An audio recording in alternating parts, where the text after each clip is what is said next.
The air in South Carolina always has a certain thickness to it, even in late March. It's a mix of pine sap, damp earth, and the promise of summer heat. Our house sits right on the edge of a vast, unforgiving forest. My backyard ends where the wilderness begins. That Friday, March 21st, felt less like the end of the week and more like the beginning of an adventure. My cousin, who's a good deal younger, but just as keen on the outdoors as I am, had slept over. We'd spent the evening sprawled across the living room floor, maps spread out, planning a one-day deep dive into the woods right outside. We were veterans of that forest. We knew its creeks, its ridges, and its general attitude. I was the first to wake, the clock on the cable box glowing 9:30 a.m. Sunlight was already streaming through the front window. I nudged my cousin awake, and within the hour, we had packed our gear: water purification tablets, MREs, a sturdy hatchet, and several meters of paracord. We weren't just going for a walk. We were going to build something. The moment we crossed the tree line, the atmosphere shifted. 6 months prior, a serious storm had swept through, leaving the woods in a state of chaotic disarray. It wasn't the forest we knew anymore.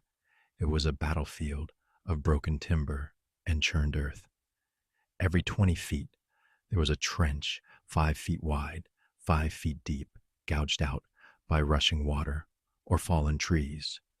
You couldn't run if you tried.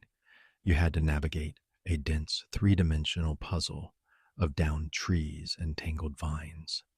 It was slow, tedious, and strangely exhilarating, like moving through a natural obstacle course.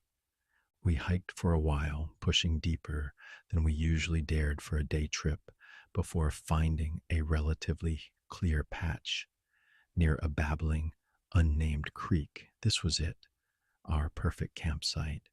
For the next 2 hours, we lost ourselves in the primal satisfaction of building a proper survival shelter. We lashed together a robust frame, gathered pine boughs for insulation, and began constructing a waterproof roof. That's when the rhythm started. Thwack, thwack, thwack. It sounded like someone working an axe, maybe 50 feet away, somewhere beyond the thick screen of saplings and storm debris. Interspersed with the steady thwack was the occasional splash, the unmistakable sound of something heavy disrupting creek water. We paused, hatchets in hand. "Hear that?" my cousin mumbled, looking around. "Yeah," I replied, forcing a casual shrug. "Lumberjack, maybe, or just a branch falling. We're near the creek. That's probably what's splashing." We'd been in these woods a million times. We wrote it off. We had to. To let paranoia take root out here would ruin the day, and we were so close to finishing the shelter. We went back to work. I was up on the frame, weaving the final overlapping layer of pine boughs for the roof. My cousin was below, securing the brush walls. I was concentrating on getting the overlap just right when the thwack splash rhythm suddenly stopped. The silence was immediate and heavy. And then I heard it. Not an axe, not water, a human sound. It was a sharp, short noise, like someone calling a dog, or perhaps clearing their throat, with a certain emphasis.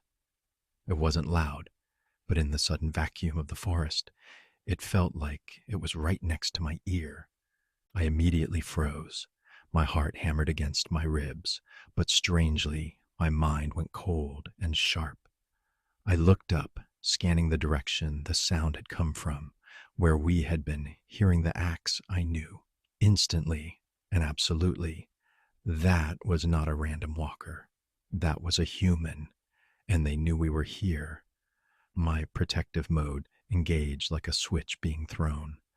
My cousin, younger and more easily spooked, was the priority. I jumped down, landing softly. "Hey," I said, my voice low, calm, almost conversational, though my internal alarm bell was deafening. "We're going to pack up now. We finished the shelter, but let's save the rest for next time." He looked confused. "But why? It's barely noon." "Just listen." I cut him off gently, keeping my eyes fixed on the tree line. "We need to go. Fast. I want you to lead the way out, okay? You know the path back to the creek crossing better than me." I needed him in front of me. I didn't want the potential threat, the human behind us, to get to him first. He was my shield, but in this specific context, I needed him to be the one who could move fastest and clearest. As he started picking up his small pack, I began shoving our essential gear into the backpack with practiced rapid movements. Every second felt like a decade. "Lead out. Don't look back. Just walk steady and fast," I instructed, zipping the main compartment. He started walking. Just as he turned away, I took one last, terrifying look back toward the spot where the sounds had originated. And that's when I saw him. Maybe 20 feet away, through a gap in the storm-mangled brush, stood a man. He was white, dressed head to toe in black clothing, a dark jacket, dark pants, and, most horrifyingly, a dark mask that completely obscured his face. He wasn't moving. He was just standing there, a silhouette of absolute wrongness against the mottled light of the forest. He must have been standing still for several minutes, watching us finish the shelter. Terror, pure and paralyzing, shot through me. My mind screamed, but my mouth stayed shut. I refused to utter a sound that would panic my cousin, or, worse, acknowledge to this masked figure that I knew he was there. I simply turned and power walked behind my cousin, pushing him gently from behind. "Hurry up, bud. I want to grab a slice of pizza when we get back. Let's pick up the pace." We moved as quickly as the terrain allowed, which wasn't fast. The 5-foot trenches, the crisscrossing trees, they felt less like obstacles now, and more like a cruel joke, slowing our escape. Every rustle of leaves, every snap of a twig, made the hair on my neck stand up. Was that him? Had he started moving? 30 minutes later, we were almost out of the deepest section. I could start to see glimmers of brighter sunlight ahead, maybe 100 feet from the definitive tree line, where the forest gives way to the clearing that holds my backyard. I could just make out the shape of my house through the last curtain of trees. In the corner of my eye, a shadow moved. I flicked my gaze right. It was him, the masked man. He wasn't walking the path. He was running, a low, rapid, animalistic movement, from the trunk of one massive oak tree to the next. He would dart, pause, and then dart again, always staying hidden behind the thickest cover, moving parallel to our position. He was actively stalking us. My stomach plummeted. I forced myself to look forward, refusing to panic. Hallucination. It's the adrenaline. You're working yourself up. I repeated the lie in my head, a desperate mantra against the chilling truth. I couldn't look back again. I couldn't acknowledge it to my cousin. "Okay," I said, breathless. "The tree line is right there. On 3, we sprint. Got it?" My cousin nodded, looking relieved. 1, 2, 3, go.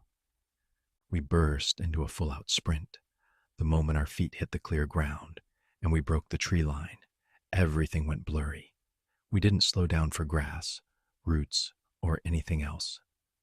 We sprinted across the yard, threw ourselves against the back door, and stumbled inside, slamming the heavy wooden door shut and twisting the lock.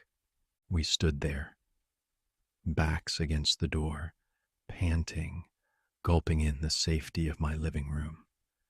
We were trembling. Did you see him? My cousin whispered, his voice shaking badly. I nodded, unable to speak, tears starting to sting my eyes. He was running, my cousin continued, his eyes wide with remembered terror. From tree to tree. I saw him right before we got out. I thought I was crazy. He had seen it too. I hadn't hallucinated it.